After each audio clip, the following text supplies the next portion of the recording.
I think it's fair to say that Yamaha owned the 2010s. If you were into motorcycles during that era, they were the main character. Valentino Rossi wasn't just the face of the brand, he was practically the face of motorcycling. He was some sort of god on Mount Olympus. The sonorous cross-plane exhaust note of the R1 was the soundtrack of the decade.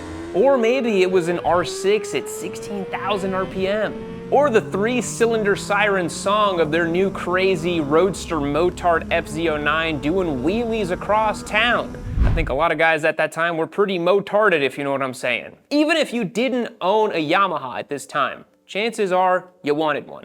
They were the coolest brand of the big four, making new engines, new exciting motorcycles, and let's be honest, you wanted to ride them. But today, nearly 10 years later, things are starting to feel a little bit different. It's not like they're selling bad bikes. Their bikes are pretty good, but it feels like they're living on their old wins, resting on their laurels. And I think that's gonna get them in trouble pretty soon. Because while they've been enjoying the success of their groundbreaking feats from the last 20 years, the tides have been changing. Honda finally woke up from their slumber. Triumph is stealing away beginner riders. CF Moto is building V4s, and hell, Ducatis are reliable now. It's a totally different world. Yet somehow, Yamaha still feels very much the same. Not bad at all, but a little out of touch. I don't think Yamaha is in dire straits in 2026, but I think they could be a bit of a ticking time bomb. And unless they wake up one day and start making some serious moves, there is a real chance that we're all gonna see that Yamaha has become something unthinkable, the next Suzuki. So today, I want to talk about why Yamaha might be at a crossroads, why some of their greatest strengths have also become their weaknesses, and most importantly, what they need to do, in my humble opinion, if they want to stay one of the most important brands in motorcycling. Let's get started. I think one of the biggest risks facing Yamaha right now is actually at the bottom of their lineup. Beginner bikes have always been an important segment, but I think they're more important than ever right now. The R3 used to be the gateway drug for Yamaha. You could be fresh out of the MSF course and get straight on a Yamaha R bike that looked cool and looked like a real motorcycle. And that was nice. Then maybe you'd level up to an MT-07 or maybe an R6 and then maybe an R1 much later in the future. No matter what act of your hero's journey you were on, Yamaha had an answer for you. But lately, they're not the default option in most categories anymore. And that all starts with the R3. The R3 dates back to 2015, 11 years ago, people. Long time. And at that time, it was ahead of the game. It had a high-revving 2-cylinder engine with a whopping 321 cc's of displacement. Compared to the Ninja 300 at the time, the Honda CB300R, or the GSX 250R, it was a world-class machine. It was kind of a benchmark for the category, and tons of proto-squids were eager to save up their hard-earned money for an R3 so they could learn to ride on a coveted R bike.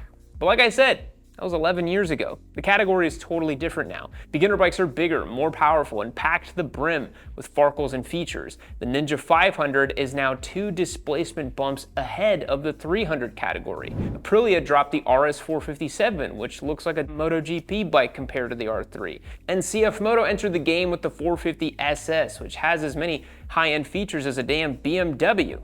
Meanwhile, Yamaha keeps increasing the price of the R3 every year with no improvement beyond bold new graphics and some slightly updated plastics. And look, the R3 is still a solid beginner sport bike. For a new rider, a good deal on a secondhand R3 is never going to be a bad choice. But when it comes to a new bike, the R3 just is not going to cut it for a scrupulous cross shopper.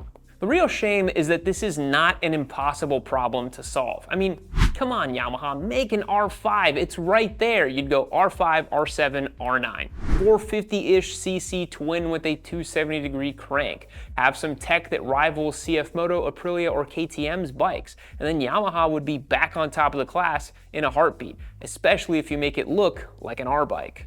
It's confusing that Yamaha hasn't gotten there yet. They obviously have the resources, but it seems that only one platform in their lineup gets all the necessary love and investment. Yamaha is not at risk because they don't know how to make great bikes. Because their CP3 power plant is one of the best street bike engines of all time. I mean, it's completely bulletproof. It was ahead of its time, and it remained a benchmark to this day. The famed 3-cylinder engine came before Ducati had even moved on from twin-cylinder engines. Isn't that kind of crazy to think about? Yamaha is sort of sleeping on the R3 and maybe even the CP2 as well. It's hard not to think that maybe it's because the CP3 products are hogging up all the bandwidth. Because this engine and chassis has been improved upon when all the others haven't. They've increased the displacement from 847 to 890. They gave the MT-09 better suspension, better electronics, and cruise control. They revised it again after the 2021 revision. And the MT-09 SP might just be the best street bike you could buy, period. Maybe ever built. We like to call it the solved problem for the average intermediate street rider. Plus, they have the Tracer 9 GT touring bike and the XSR 900 Neo Retro, and of course, the new R9 middleweight sport bike. All models relying on the tried and true 3-cylinder. It's hard not to see why Yamaha has invested so heavily in this platform, but still, you can't help but feel bad for the other stuff that's been just sort of left by the wayside.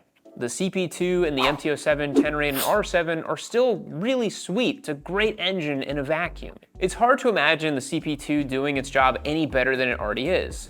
But then you ride a new Honda Hornet 750 and you just think, oh yeah, this is how it could be better. The Hornet engine not only makes more power and torque, it revs out in a more fun way and it sounds a little bit better too.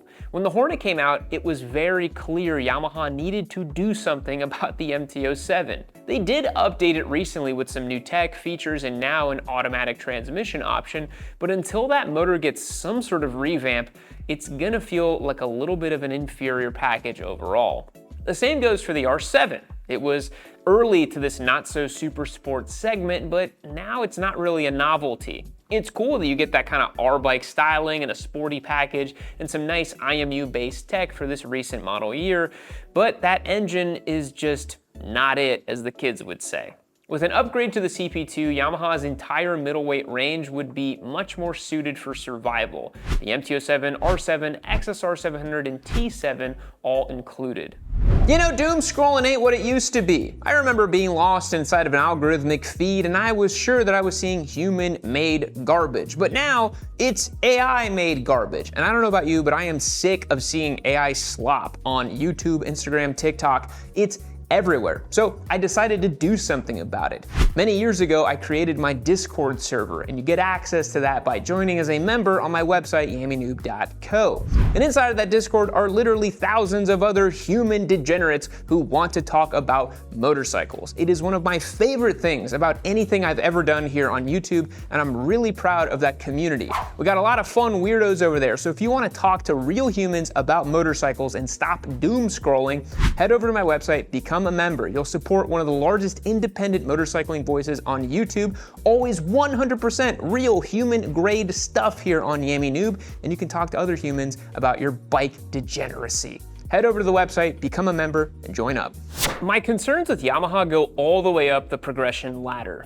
We talked about the R3, the MT-07, and even the R1 has me worried.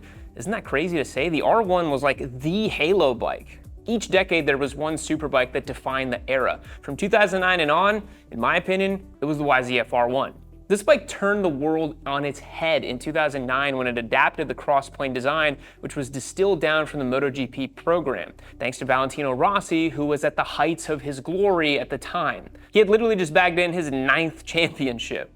It sounded like the GP bike, it looked kind of like a GP bike, and you could own one. There was a direct line that connected the pinnacle of Yamaha's racing program and the enthusiast rider. To be so closely tied to that epic mythology is really special and results in tons of brand loyalty. By 2015, the R1 was the pinnacle of the modern sport bike. The awesome engine was now coupled with a revolutionary suite of IMU-powered safety tech, of which Yamaha was actually one of the first to build. And it proved that Yamaha was willing to apply what they learned from racing to their production motorcycles. But that was 11 years ago. And unlike the CP3 platform, the R1 hasn't gotten anything resembling a meaningful update since then.